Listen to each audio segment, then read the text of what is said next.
That's how I'm feeling today, man. That's how I've been feeling all day today, man. Man, it's been a vibe in the studio, so I'm with it. On some funk shit. Yeah. You know? And hip hop is cool. I love hip hop, but man, just some, right here with it. I should have grabbed that guitar over there and just get it to start strumming. You know what I'm saying? You know what I'm saying? It's a smoky bar. Empty beer cans everywhere. And they play this for like an hour. This same loop. On repeat. That same loop. Woo!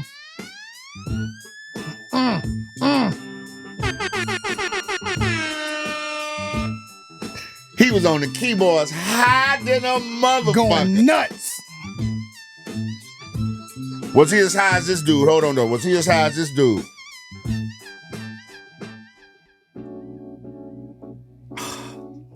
I'm gonna tell you exactly where I'm at when this shit comes on. I'm at the rink or I'm at Rainbow. Come on, man. You know what I mean? And you sliding on the air.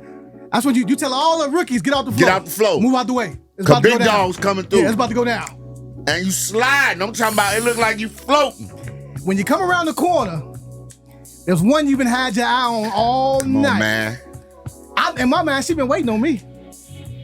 And you gotta let her see you come past with your shirt open and it's blowing as you fly by. And you gotta get right up on the wall. She like, damn, this nigga almost backwards too. Man. What? And you stay backwards, you lock eyes, and then you spin off, and then you catch it back on the next and then when they say couple skate, you already know what it is, motherfucker. Bring your ass. I'm doing my slow crazy 8 too. Oh, dog, bro, listen. I used to have on the hammer pants with the silk shirt blowing. You know what? You're gonna make me dust off the skates, man. Get back out there. Mine, bro. My thing is now at this age, I can't be falling, man. Ain't no falling at this age. True indeed. And I don't want to be out there, because it's going to take me a minute to get back. It's like riding a bike. I know once you get back on it, but it's going to take a minute, man. And I don't want a couple of them fall downs. Yeah, you got to go on a random Tuesday. Yeah, when ain't nobody in there. Yeah. Till I get my game back up. You know what it is, man. The best damn sports podcast in the world. Sports Unplugged. It's your boy, the Destin Legend, Leon Rogers. Media Mind, Monstradamus. Yeah. What's really good? Saying? The Mondar, the Monstar. We keep them coming all day, man. Listen, man, thanks to all of y'all that's been supporting. Thanks to all of y'all that's been watching the content, that's been liking, subscribing, sharing, been arguing with us on there. We appreciate you all, man. No doubt. We love the smoke. We want all the smoke, and we appreciate each and every one of y'all. Today, let's get right to it because I'm fired up about today. When I sent these topics, I sent them to mine like, and it's one I want to add. I'm throwing you a curveball.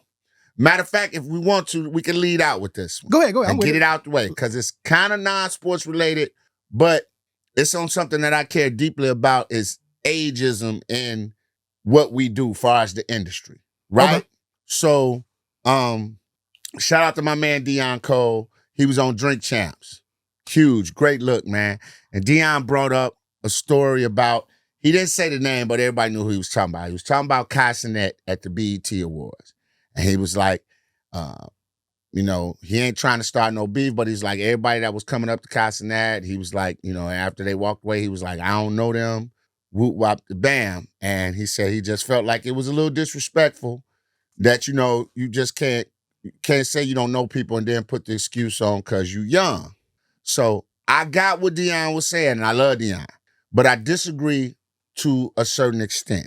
Now, some people gonna jump on my ass and say that, in another situation where somebody said they didn't know somebody, you defended the other person. I'm not gonna say that person's name because it's a whole lot of shit with my job, and I don't want no backlash from that. But at the end of the day, people are gonna jump on me for that. But here's the problem what I have with the whole Kai Cenat thing.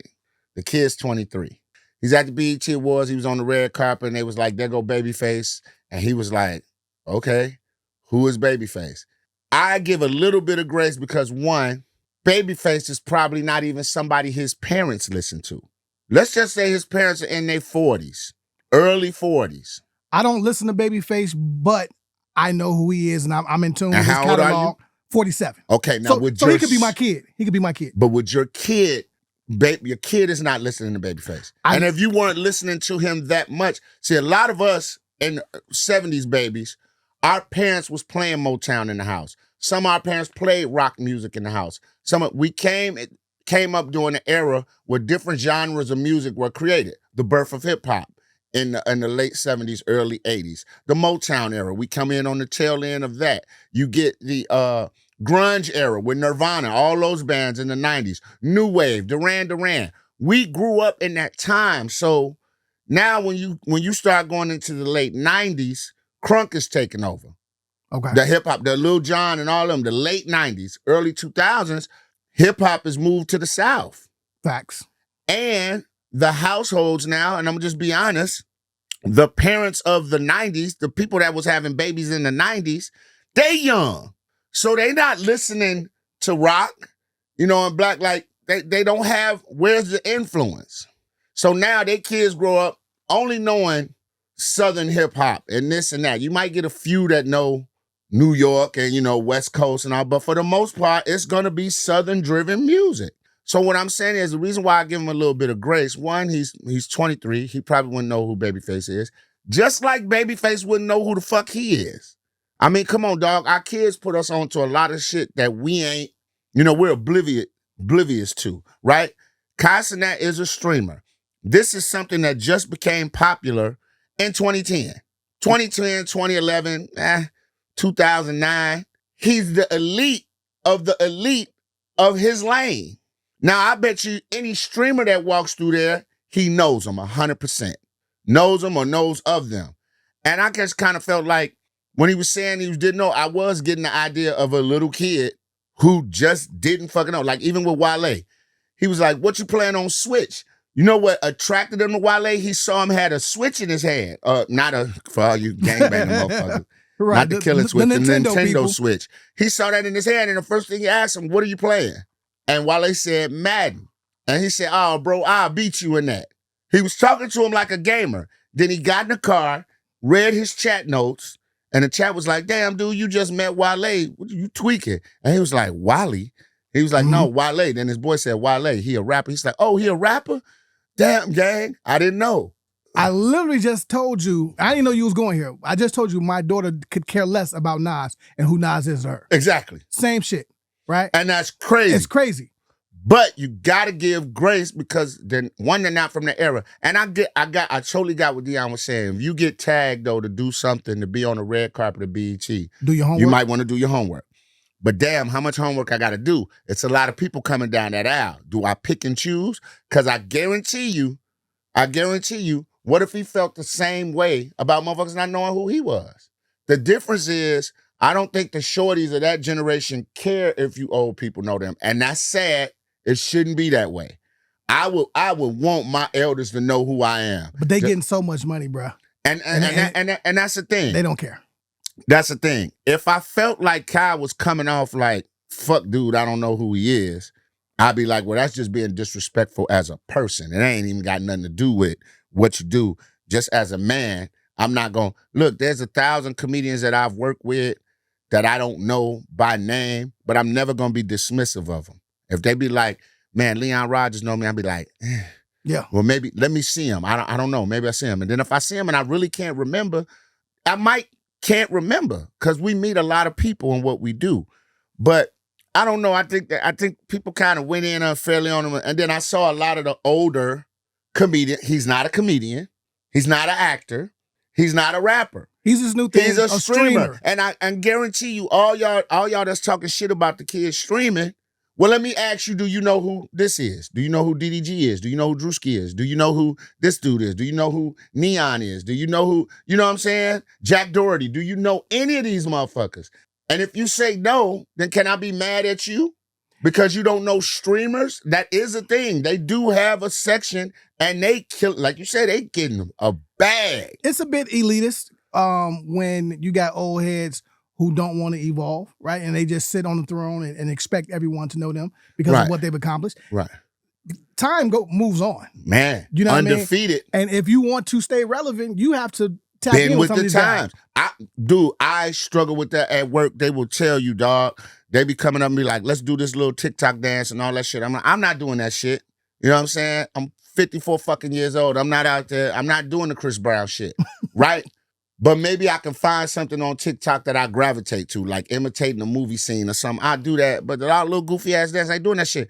But who knows? Maybe me not doing that shit is costing me 1,000 followers of shorties that be like, you know what I'm saying? Because when you start hearing unk and you get used to it, understand that you're getting older in this game. And you could dye your beards, you could go out, you could party, and you could do all this shit all you want to. But still at the end of the day, these motherfuckers view you as an elder.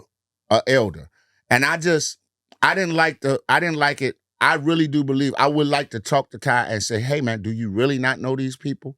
And I would like to say to him, on just some advice, if you're going to be in situations where you're hosting the BET Awards, where you're hosting the Grammys, you're hosting the Emmys, the Tonys, it is a responsibility for you to kind of know the lane you're in. But there's a lot of people at the BET Awards, a lot of different events. But I would probably do some research on who's getting the Vanguard or the Lifetime Achievement Award. That's a giant motherfucker. I ain't tripping that you don't know Wale. I mean, Wale tripping that you don't know Wale. But that's Wale. I mean, yeah, no disrespect to Wale. Met the brother several times. Cool dude, into wrestling, all that. But sometimes a lot of shit is ego driven with him. Like, why I'm not being looked at as better than. And I'm not saying you shouldn't think highly of yourself, but when it consumes you to the point where you're mad at a fucking 23-year-old kid, that boy got in that truck literally checking his phone, checking the street every 30 seconds. If you watch all the videos. He looking at his phone, he talking to his team. What's going on? What's going on in the chat? That's his world. That's their world. Yeah. And they don't come outside that shit. Motherfuckers started a whole university. I watched that shit and still can't remember all the names of the fucking streamers that was on there. And I watched that shit for at least 8, 9, 10 hours just watching it. I don't know who half these motherfuckers are. And if I had to host something with them on it, I would literally have to do a gang of homework. But he was there. BET hired him and Drewski to attract a young audience. If we got Drewski and fucking Kai Cenat on, all 8 millions of followers gonna come watch. Run it up, buddy. I mean, come on, dog. Let's be honest. On Wild 'N Out, do you think everybody on Wild 'N Out is funny as some of the comics you know that should be on there? I know comics for a exact fact, and I'm not gonna say their names because, you know, I don't want to, but I know for a fact that went out there audition, funny than a motherfucker. Didn't get picked. You want to know why? Because their followers wasn't over 1 million. And if you look at everybody on that stage that are not the regulars, that are not the OGs, you're getting influencers. You get influencers. Like, no disrespect. What's my man, Jason Lee? Mm-hmm. Good brother. He ain't a comedian. Millions of followers, though. Right? And that's the game that we're in. That's the game. And it sucks, but that's the game. But I say different if Kai Cenat was a rapper and Wale spoke to him and he was dismissive. Well, that's fucked up. You're in the craft. That's like comics who are in it. That would be like me being in a room with George Wallace, name some other old and legendary comics. George Wallace, and I dismiss George Wallace and D.L. Hughley because I don't know who they are. But I'm a comedian. No, these are still your peers. You're in the game. It's craft. Yeah. If you serious about the craft, you study it. If you just in it to hit a lick and catch a bag, okay. But I just think Kai deserved a little bit of grace. I'm not saying that he shouldn't be professional on shit, but I gave him a little bit of grace. And, I mean, look, in closing, for me, I actually don't give a fuck. You know what I'm saying? Shout out to Kai. Like, I by me having young children his age, you get it. I super get it. You know what I'm saying? Because I see it every day, and they have no idea what I'm talking about half the time, and they're trying to put me on shit. So it's cool. Like, I don't expect you to my know daughter, shit. I go upstairs right now. She's got the YouTube on, watching the bitch eat noodles. Millions of views. Fucking crazy. And it just, no talking. She just in the mic. Get the fuck out of here. Like, how do you grade that? That's a lane that, how do you, yeah, I know that. That's the chick that eat the noodles. Stupid shit. It's not fun. So I don't know. I think, and I hate that we only do that on our side. I never see the white boys in hip hop, music, or nothing say so-and-so need to get out the way because they old. Green Day not telling the Rolling Stones not to tour. They saying, hey, Let's go out with y'all. Let's fucking make millions. So hip hop artists and comedians, young, old, even if the influencers are coming on our side doing comedy, just respect the craft. You know, like the tour that Drewski doing, like I heard it's been getting some bad reviews, but Drewski, put some comedians on and you come out and say, hey, I don't know shit about comedy, but I brought some friends that do. Yep. You're the draw. They're coming to see Drewski. Have some of your sketches up on the screen and shit. And then let the dogs rock. Let them help you be great. And then even let motherfuckers sit down and write for you and teach you how to do this shit. Because you're a funny dude. That's when, in my opinion, that's when you need a vet in the locker room with you. Yeah. That's why the vets are important. That's why the old heads are important. Right? I love DC Young Fly because DC Young Fly came from the social media game, stepped and aligned himself with two killers in Chico Bean and Carlos, who gave him insight on how to do this shit. And he studied the craft. Mojo Brooks, another one, right here from Chicago. Tierra, my cousin Tierra. Right from here. They studied, they got on stage, studied, talked to people. Hey, how can I be better at this, and that? Went up and did open mic. So when they went on the road with the millions of followers that they have coming to see them, they didn't disappoint. Mojo just did the fucking Chicago theater, sold that bitch out. Shout out to Mojo. Come on, man. Like, I give grace where grace is needed. I don't just, oh, you young motherfuckers. I can't be the get off the lawn guy. Now, in some circumstances, I am. I am the get off the lawn guy. When you call yourself being a member of this community or whatever community and you don't know certain shit, I'm on your ass. But that dude is a streamer. He don't, that world is so blocked the fuck off from everything else. It's ridiculous. I like that energy. And now I'm just going to bounce around. Right? Come on. I told you, I had a good day today. You might as well have said I did some cocaine. I'm ready today. So let's dive into your boy Draymond Green. Come on. Draymond is making comments about Dak Prescott, a basketball player, a current active basketball player who. Now, mind you, he was on a podcast that was talking about football. Fair. So I'm gonna give grace in that aspect. He was on a podcast talking about football. You in media, him in media as well, but him as an NBA player. Is he allowed to talk shit about Dak Prescott or another NFL player, or current or former? Yes, he is. But let me tell you why I have a problem with what the fuck he did. Because before he started his podcast, his whole reason was for starting his podcast was, I don't like the way dudes like Stephen A. Smith or Skip Bayless or whoever, my man, Nick Wright, you know what I'm saying? I don't like the way they can sit up and talk about players and say crazy shit about players, and they never played the game, they never been in the locker room, blah, blah, blah, all the athlete shit that they drop, right? So he said, I'm going to create a space. Media is changing. The athlete is taking over now. New media, which it is. I get it. You got the Ryan Clarks of the world. You got the Pivot, Cold Ass Podcast. Him doing this thing. You know, the coach of the Lakers sitting down with LeBron. Like, I get it. 7 p.m. Brooklyn. I get it. Yeah, they going crazy. I love. Shout out to Melo and them. That shit is hard, right? Okay. But now, when you come to this side, there's a whole nother set of rules. I get it. Locker room secrets. I ain't snitching on my dogs. Players, we cool. I can't be the D'Angelo Russell saying shit that I know I shouldn't say that's outside the locker room. But you in the media game now. And content over everything. When them numbers fucking drop, you got to talk about something you normally wouldn't talk about to get people flowing to your fucking page. Nobody likes a nice guy all the time. And nobody likes I tell you what, nobody necessarily likes a bad guy, but they will always check to see what the bad guy is saying to shit on them. Howard Stern said the greatest shit ever I read in this book. Either be super fucking great or super fucking terrible. Don't be in between. Because nobody likes average. If you suck and you still have a platform, which you can stink and still come on every day with this internet shit, and people will come just to dog you. But guess what? You're getting registered.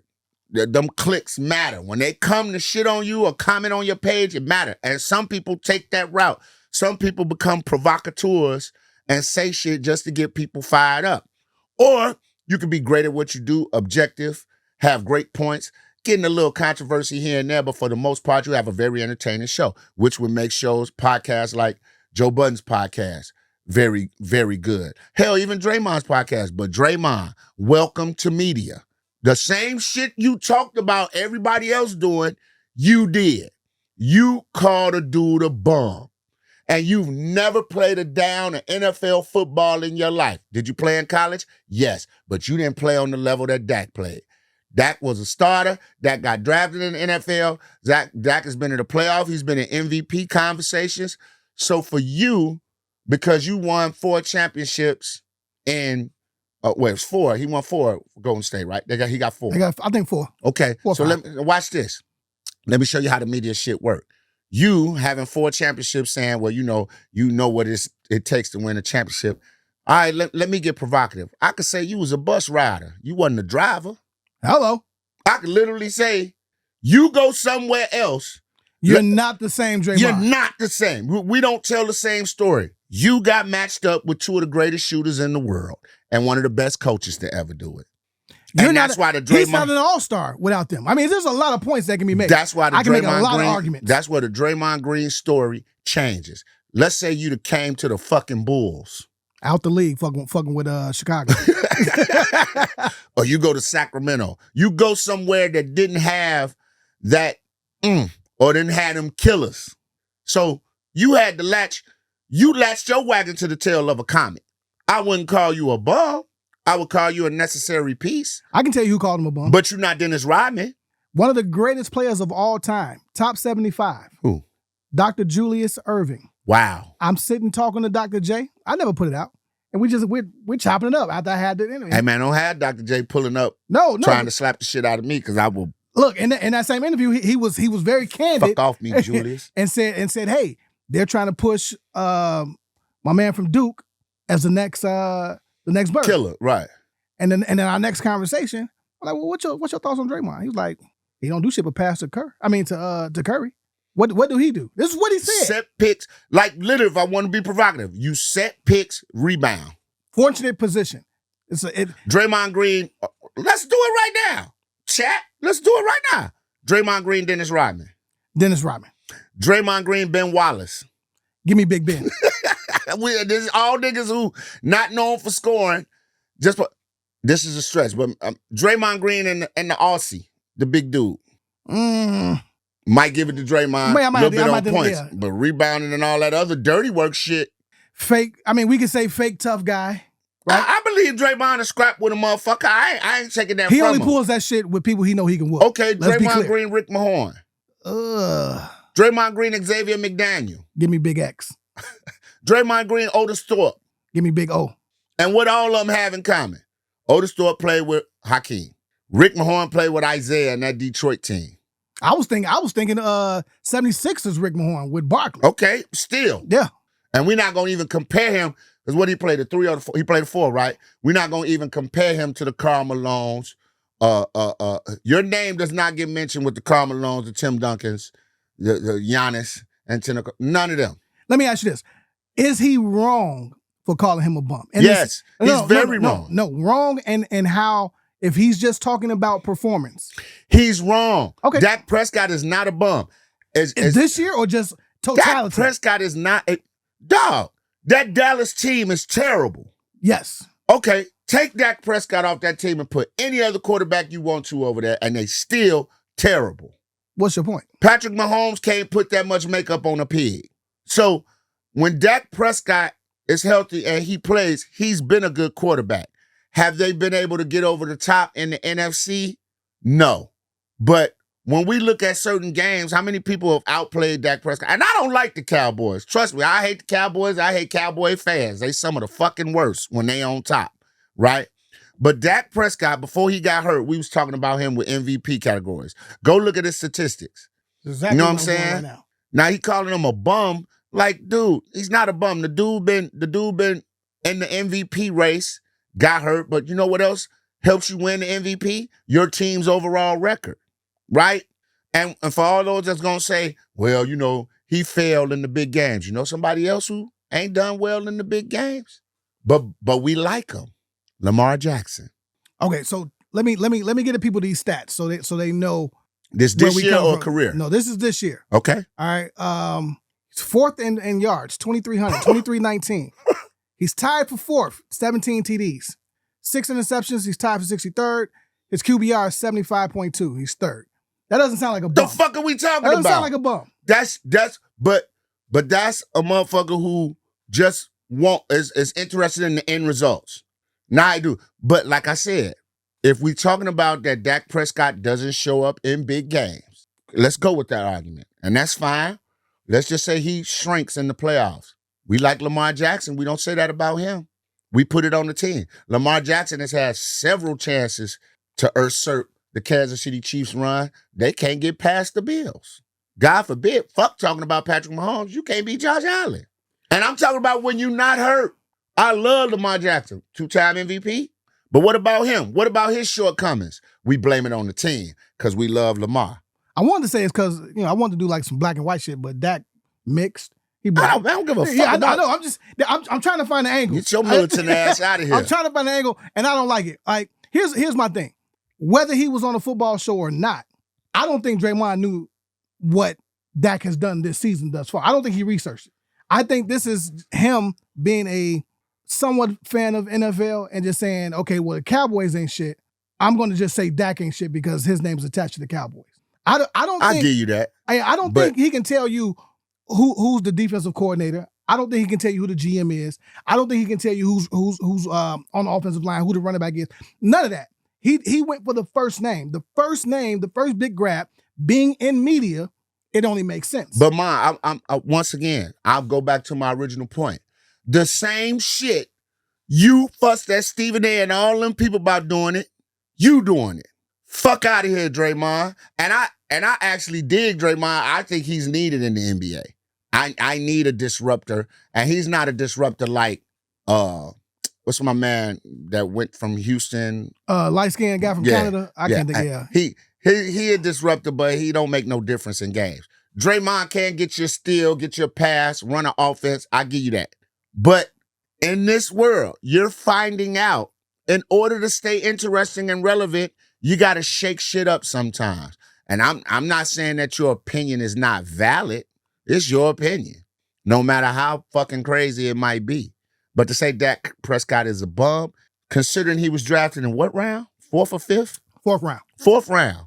And then been in the running for MVP several times. But your team has to win too.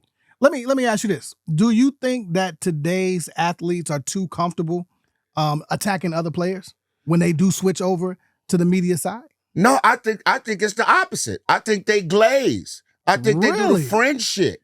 I think it's only the motherfuckers who never played the game that look at shit objectively and they get called haters. Look, do I think Skip Bayless used to go out of his way to talk bad about people? Absolutely. And then call it journalism. Do I think Stephen A. Smith sometimes leans on a motherfucker too much, right? But I think guys like Nick Wright, I think guys like Chris Broussard, I think they have open and objective opinions.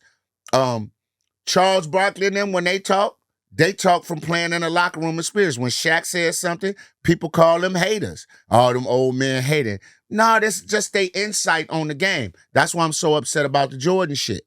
Like, these guys, they still have relationships with these guys. But if you can't be 100% honest, as a comedian, if a brother like Damon Williams, who I respect, Kenny Howe, Tony Schofield, they're on a podcast and they're talking about me, they was like, man, Leon is dope, but he could work on this.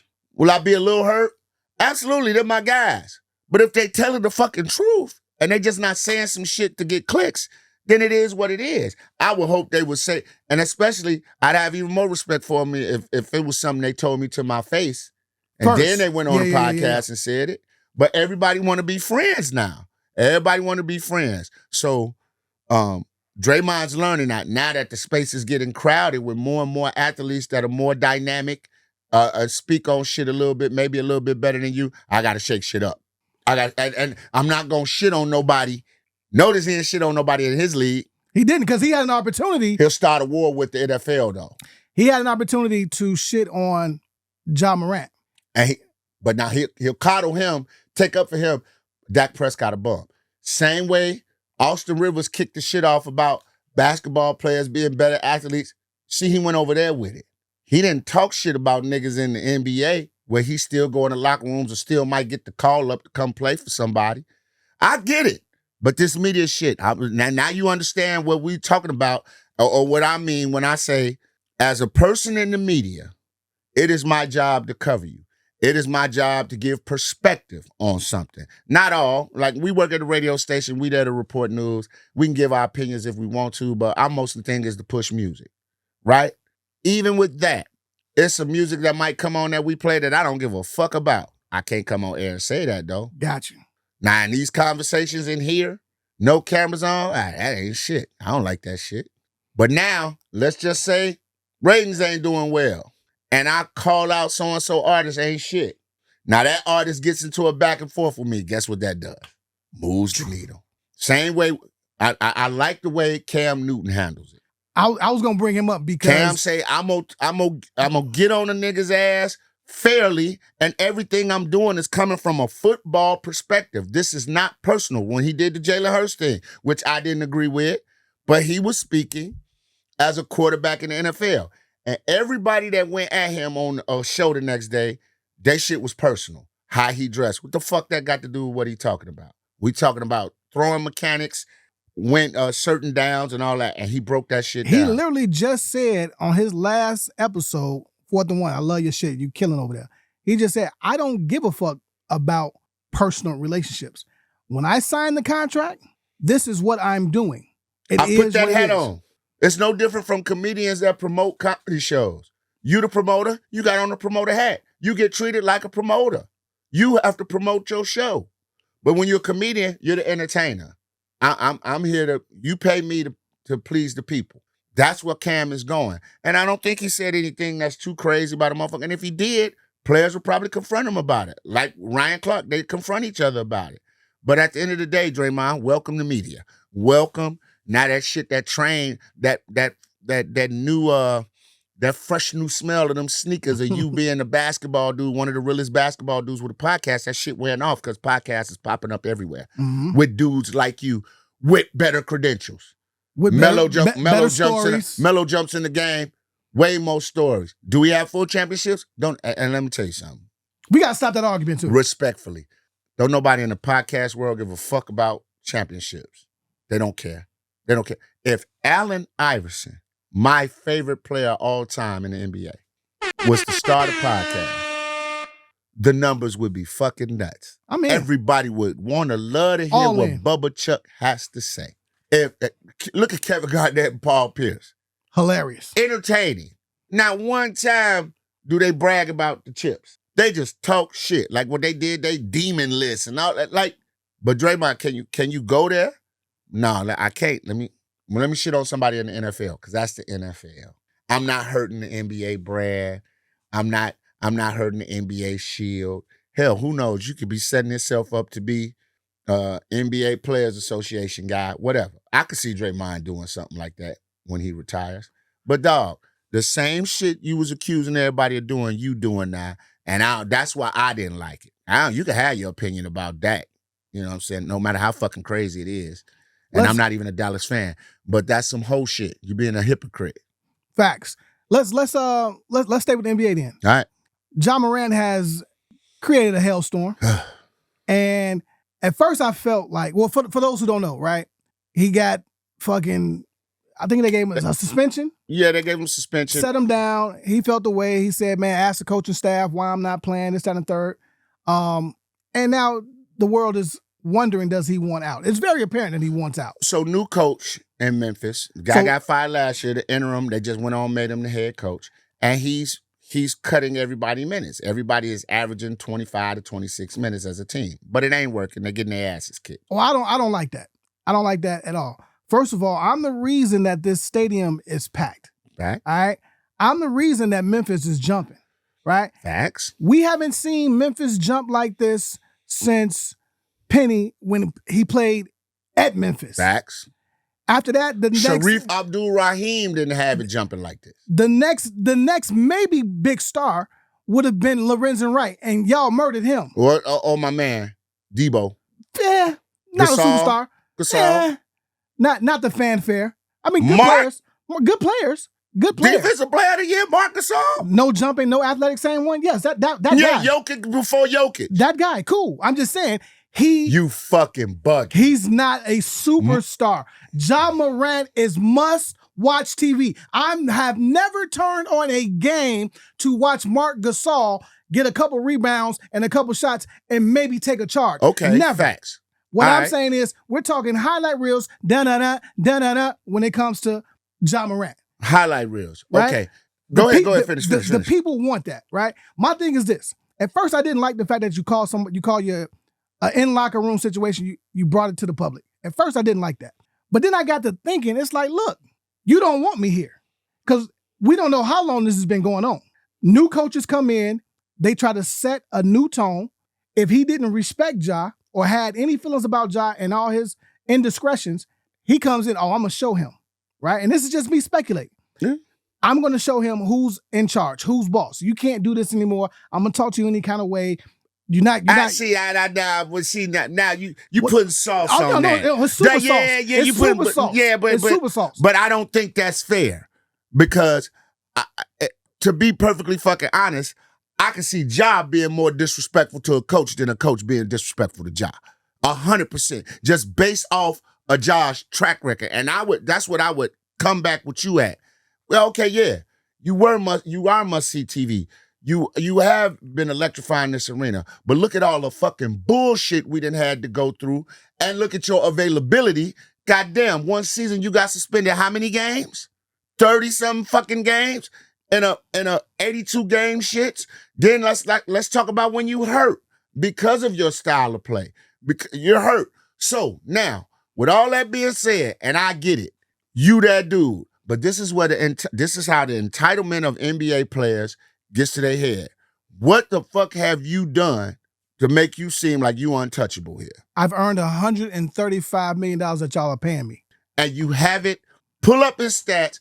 Pull up games played since he's been in the league. And have you played over 50% of your fucking games since you've been here?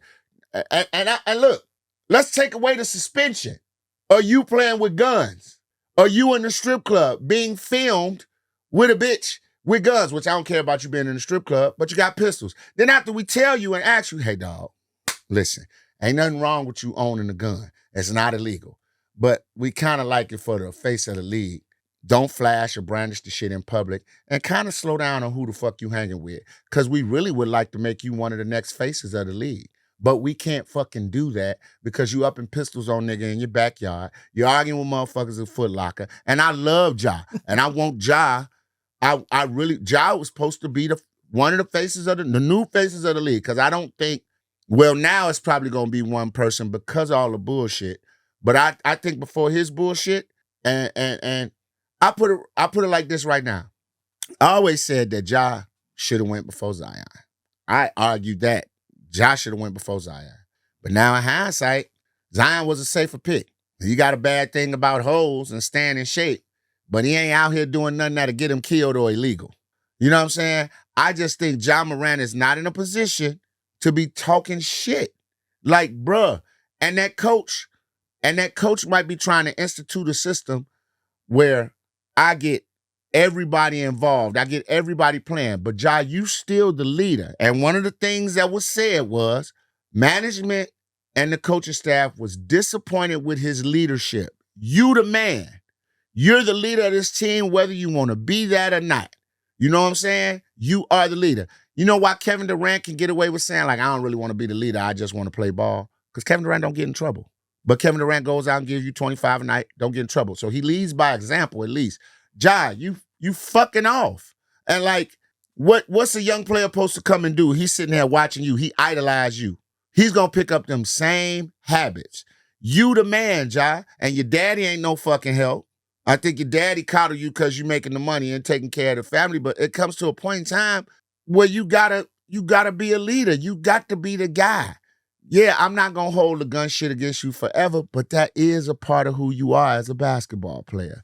And when shit start going left, they're going to always revert back to that. Like, it's the same thing with Shador. We just got to play smart. Okay, but now we talked about grace earlier. I'm going to need you to show Ja a little bit of a grace. And here's why. I'm going to tell you why. He came in the league. This is now seven seasons. 7 seasons. Okay. We talked about vets being in the locker room. Vets being surrounded by vets. He's never had vets. So he came in as the guy. What do you mean a vet? A vet is a motherfucker over how many years? Didn't Mike Conley play for that team when he came there? Let me Before they traded him? Let me go back in the stats and check. But he hasn't had anyone that he can gravitate to, hold on to, someone to grab him, say, "No, young fella, that ain't how we do things," right? No. For the most part. No. I need you to clear that up. Be specific. Okay, Has he had vets on his team that he could talk to, or he had motherfuckers on his team that he didn't respect? That's a whole different thing. Because when LeBron James came in the league, what fucking vets did he have? And he was asked to carry a franchise. He didn't have no vets on that fucking team. You can't name the people on that fucking team. Vets that he could respect, vets with rings and none of that shit. No. He had a bunch of motherfucking journeyman motherfuckers on that team that he could choose to act like, or he could choose to say, fuck y'all, I don't care what y'all talking about. What vet did Steph Curry have on his team when he came to Golden State? These are all different individuals. Clearly, Ja needs something. And I'm saying structure. And that's my whole point. YN. He's a YN who needs structure. And that was gonna be my question to you.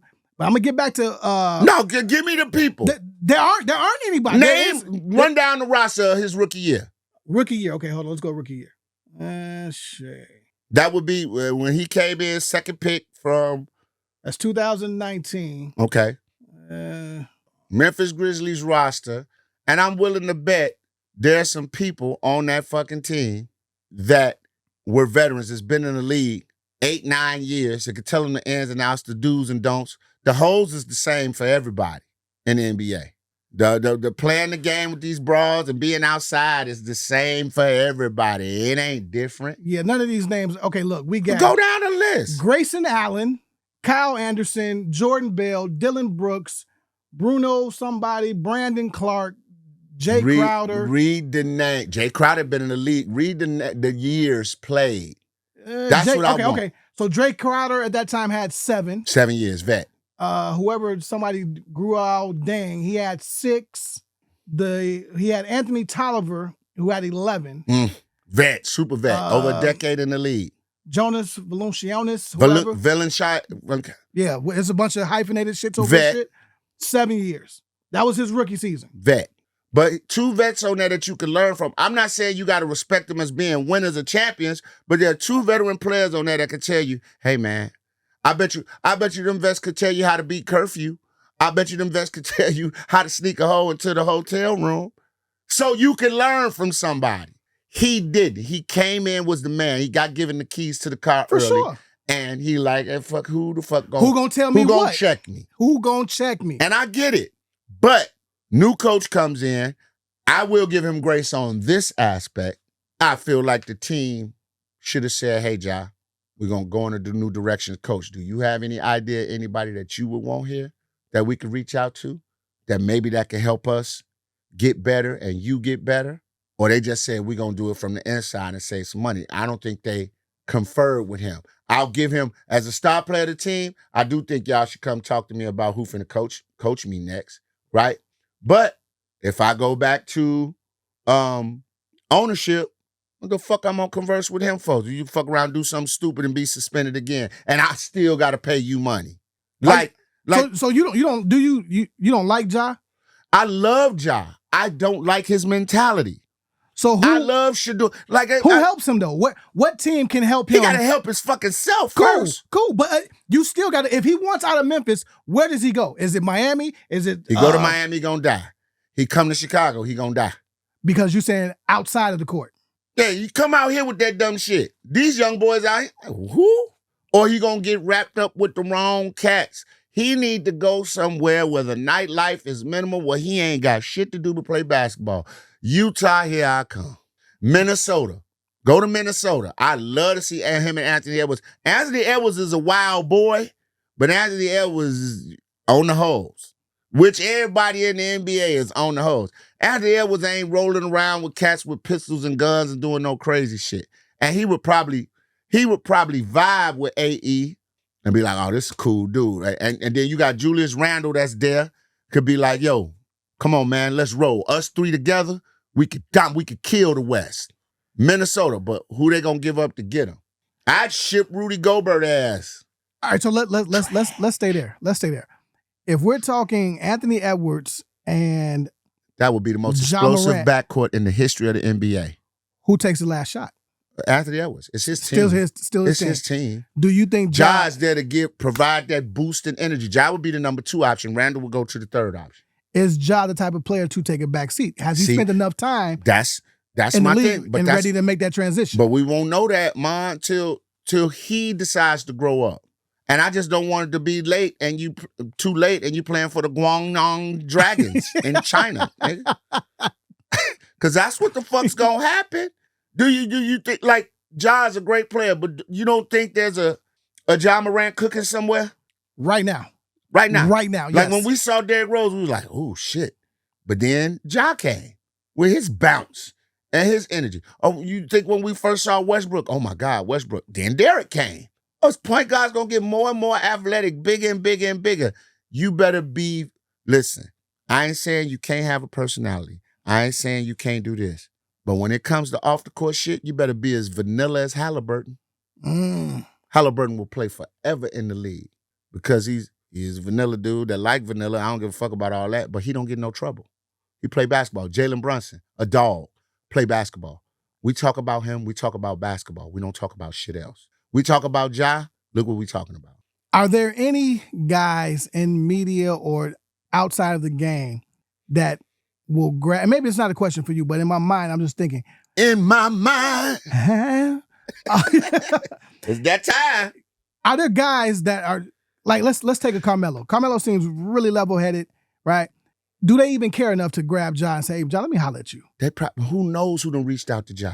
But I think some athletes might be like, I'm not going to put our personal conversation. That's fair. Out there in the street. But who knows who done reached out to Ja and say, man, come kick it with me. Come work out over the summer with me. Because that's how you talk to niggas.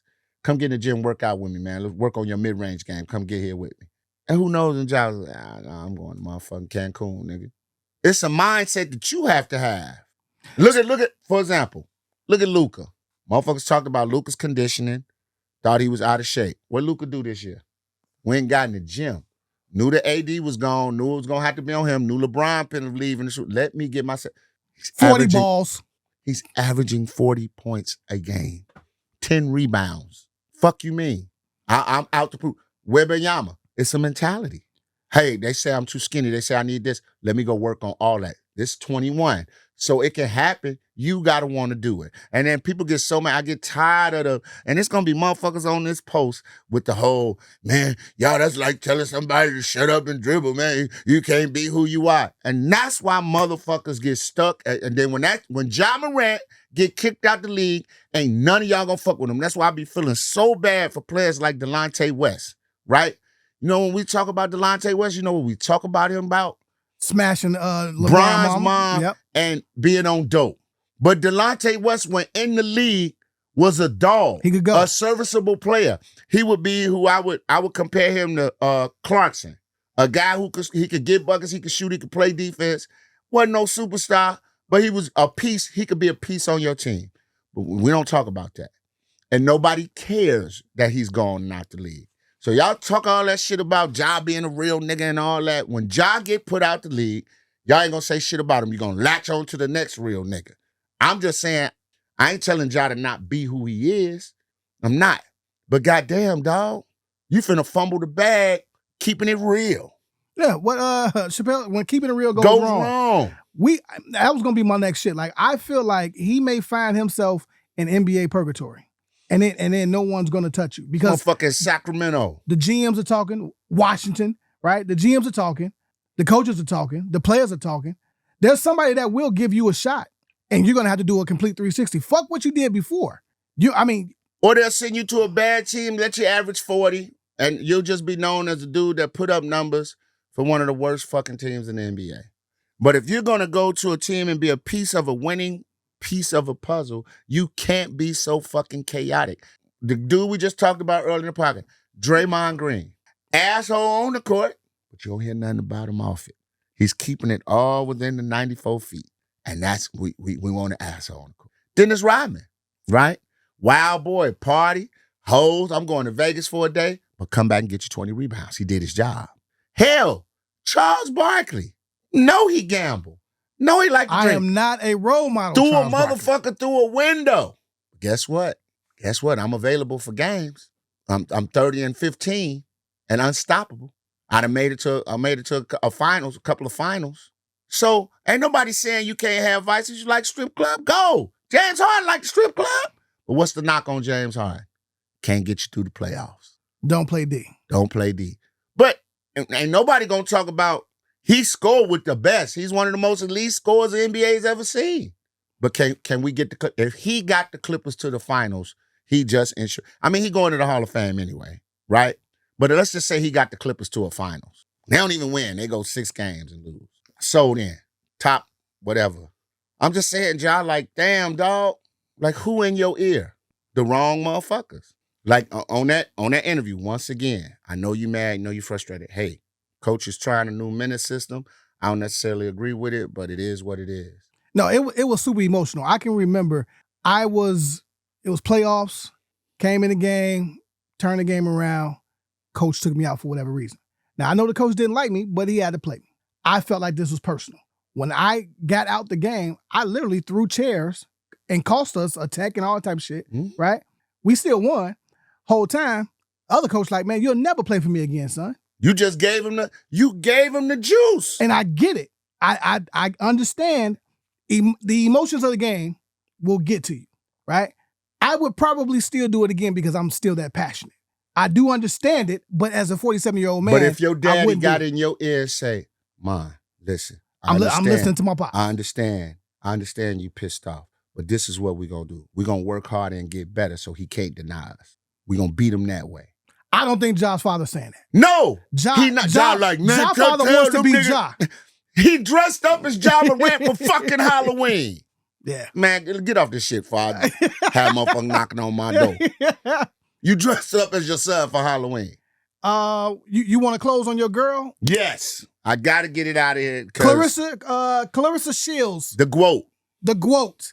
I think she's tarnishing her legacy more and more each day because when people are talking about her, they're not talking about her boxing.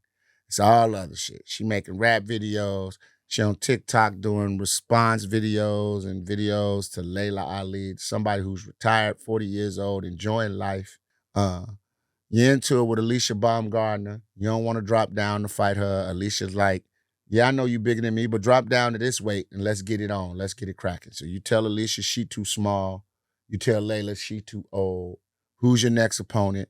You're getting into it with fucking Cameron because Cameron read I saw the thing. Cameron read some shit off a card saying that Serrano and other girl was the most watched women's fight. Oh, on the Netflix joint, yeah. Yeah, and then you slid in his DMs like, nah, you trying to rewrite his, you don't know what the fuck you talking about. Cameron was like, I read notes that the promoter of MVP gave me, or Jake Paul and them gave me. So you saying they lying. Fuck what you talking about. You ain't fought nobody that 50 million came and watched. You weren't on no undercard. You weren't on no card like that where 50 million came and watched. I just think Clarissa Shields is going to tarnish. Put your head down, disappear, come up, beat motherfuckers up, go back to disappearing again. The last stories we didn't talk about, I can't even tell you who the last person you fought. How'd you get them up out of there? But I do know this. You've been beefing with Remy Ma, talking about fighting her. You're dating Papoose. Remy talking about shooting, so stop playing. You're dating Papoose. Papoose keeps quiet. He don't even talk. Like you learn something from your man. Papoose shuts the fuck up and be quiet. Yeah, he got into a little altercation with the dude who tried to come up and hug her. But I get that. That was a motherfucker invading y'all's space. But other than that, he ain't said shit about it. It's like move like a champion. You don't even move like a champ. You move like somebody. I kind of feel like Clarissa Shields is mad. She feels like she doesn't get the respect that she deserves as the woman's champion. And I don't think that's true. I just think that all the other shit you talk about, like I even heard you say on a TikTok one time that, yeah, light-skinned, red-bone chicks think they all that. Like, what the fuck does that have to do with boxing? Well, let's just be honest, okay? Let's the fuck does that have to do with boxing? Honest. Clarissa, listen here. All right, you're facially challenged. All right. Well, listen. No. Let's call it what it is. Views and opinions of Monstradamus. So you run up on them. Hey, listen. I ain't gonna. I wouldn't kick her out of bed for eating crackers. Now I'll put it like that. I ain't gonna say she does, but I ain't gonna kick her out of bed. It's not that for me. When she put it on, you know, and when I done seen the little, she got her face beat. That's all we know what you like. Yeah, that's all fake shit. We know what you like, though. Clarissa was born in 1995. Yes. Oh, you ain't gonna address that? No, at all. Because we all know. All right, now look. She's a little cockeyed, you know what I mean? Her best pictures is with the cockeyed, the hair hanging over, whatever. Yeah. Right? She's 30 years old. She's born in 1995. Uh-huh. So she came in the game right when internet's going. She's not a YN. She's there. She big sis. So exactly. So she's living in that space. That's how she's getting paid now. She's trying to build a brand, protect the brand, and keep a brand and get deals. I saw her say when she was going back and forth or trying to go back and forth with Layla, well, Layla doesn't support. And I'm trying to figure out how to build a brand and why brands don't come to me and why won't a brand just give me 20 million and they know I have all these followers. This is all intentional for her to get more followers, keep her name alive, right? And hopefully get the payday. For me, everything I've heard her say has nothing to do with boxing, which is the problem. Yeah. She's looking for the payday. In her mind, she's the biggest women's fighter ever. She wants the payday so she doesn't have to get in the ring anymore. If you got to say it, probably ain't true. And that's what haunts her. She's chasing ghosts. I hate to say it. It's kind of like your boy with Jordan. It's kind of like Bron with Jordan. Okay. You know, Bron got all the accolades, but he chasing that ghost. And she's chasing the ghost of Layla Ali, which didn't have that many belts, which it wasn't even that many titles and stuff on the line when Layla was boxing. And now you got all these belts. You still empty. You mad because that Puerto Rican chick and that Irish girl got paid. And they put on a show. They 2 times. She didn't get the call. 2 times. You didn't get the call. So that tells me a lot. I don't think people like her mouth. I don't think the people like the way she carries. You don't carry yourself like a champion. And I don't see no other female fighters doing this. I don't see Alicia Baumgartner doing this. I don't see Serrano and none of these other chicks on social media. And I get it. We in that time. But a lot of those people that do that, a lot of the people on social media, it's organic. I kind of feel like your shit is forced. Like you're trying too hard.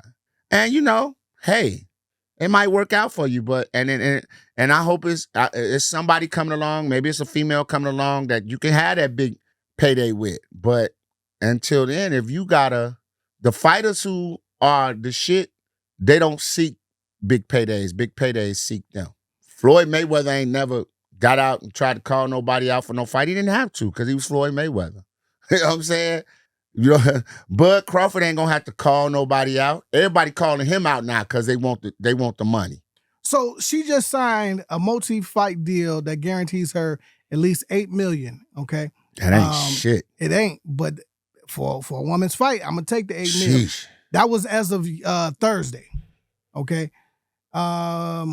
Again, no one's gonna tune in for that fight, right? Because no one cares who she's fighting. Right. And the only thing that will make someone tune in is if she stays relevant in these algorithms. And right. I guarantee that's part of her contract. You got to be active. You got to do X, Y, and Z. You got to make these appearances. You got to go on these podcasts. You got to do something to continue to keep your name alive. But barking up Layla Ali's tree, who doesn't really give a fuck about you, who's already wrote you off, no one cares that even if you win, beating up on an old lady. So check this out. So you said she got the $8 million multi-fight contract signed November of 2025. Yep. The total earnings from this deal are expected to exceed $8 million, with other revenue sources like ticket sales and merchandise adding to her potential income. Katie Taylor, I couldn't think of her name, and Amanda Serrano also earned a significant payday at $9 million each for their third fight. Shout out to Jake Paul. We've said it. You know what I'm saying? So if I was her, I'd be trying to get in bed with Jake Paul. Indeed. No, not, you know what I'm saying? Yeah. I'd be trying to do business with him. They earned $9 million for their third fight. The total purse was $18 million. So you got a 5-fight deal for $8 million. Them two folk got $9 million each. Done. One night. Great fight. One night they eclipse your shit. So here's another one that needs to look in the mirror. And Amanda Serrano was previously called the highest paid female boxer of all time. Yes. Look. What are we doing? There's always one that never gets the lion's share because she doesn't play ball. In her mind, she doesn't have to. There's going to be people that wants to give her money, but she won't eat from the big plate. You gonna find the fuck out. That boxing game is crazy. And then in the women's field too, where you ain't got that many opponents as it is. A light heavyweight. How many light heavyweights do we have? How many big back women do we have that can throw these left and these right? That's what I'm asking. Man. I'm asking the question. Dude, you can't ask it like that, though. We in the studio. Why they gotta be big back? So you gonna act like her back ain't big? She's a trained, muscular back. We need to go before we get in trouble. Because that cup is empty. I can see how it's sitting on the table. It's water. Yeah, water. What I'm saying is we love Clarissa Shields and what she does. I do. And I want to see better but again, sometimes it's okay to shut the fuck up and just go beat people up. Do what you do. And let people come to you. That's fair. Let people come to you. And I guarantee you it'll start rolling in. Nah, I don't want to put you on. No, I don't want you to be the woman spokesperson for Dove body wash for women. Because you out here talking about fighting rappers. You're doing rap videos. Box. I'm not saying put yourself in a box, but I'm saying for right now, you got to eat with what got you here. You're the greatest woman fighter of all time. If you want me to believe that, let me see you fight. Let me see you walk through people. How many KOs? Can you pull up her? 17. Out of how many fights? Let's see. Hold on. Let me get you right. Don't give me the line, people. That's what I want to see. How many knockouts does she have? Oh, she's 17-0 with 3 KOs. 17-0 with 3 KOs. Is that must-see TV? It's not. It's not. But what is, if I create this hellstorm online, I'm gonna make people want to watch. And I think that's... Am I? With only 3 knockouts in my career? If I talked enough shit about being the coldest, the best, I have 0 losses. I'm picking shit, talking shit with any and everybody. Man, let me go see what's up with this chick. Because I want to see if she's about the shit she's talking, or I can talk about her the next day about how bad she was. And this, like I say, this is what's bothering her. I just pulled up Layla Ali's record. 24-0. That's how many KOs? 24. 21. Ooh. She more than triples. She knocked out 21 brawls. 24-0. What are we talking about? I'm cool. Once again, we can get out of here. I'm cool. This you're the now. You're the now, Clarissa, and I respect that. You're the now, but you're not walking through people. And I'm not gonna sit up here and say that. You know, you could have the argument that ladies boxing is a little bit further advanced than it was back then.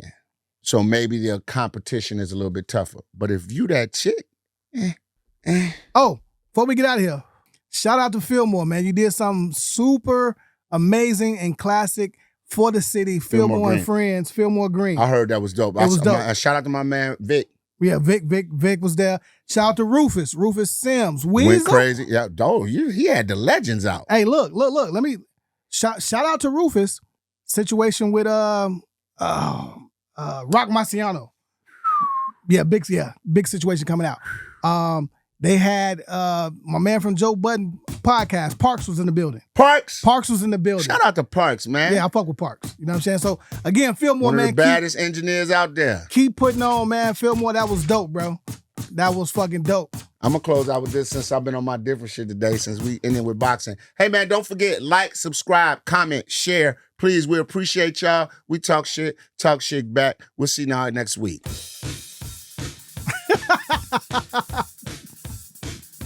What is he doing? Why you gotta wait till them guitars kick in. Hey, I bet you can't tell me what movie this from.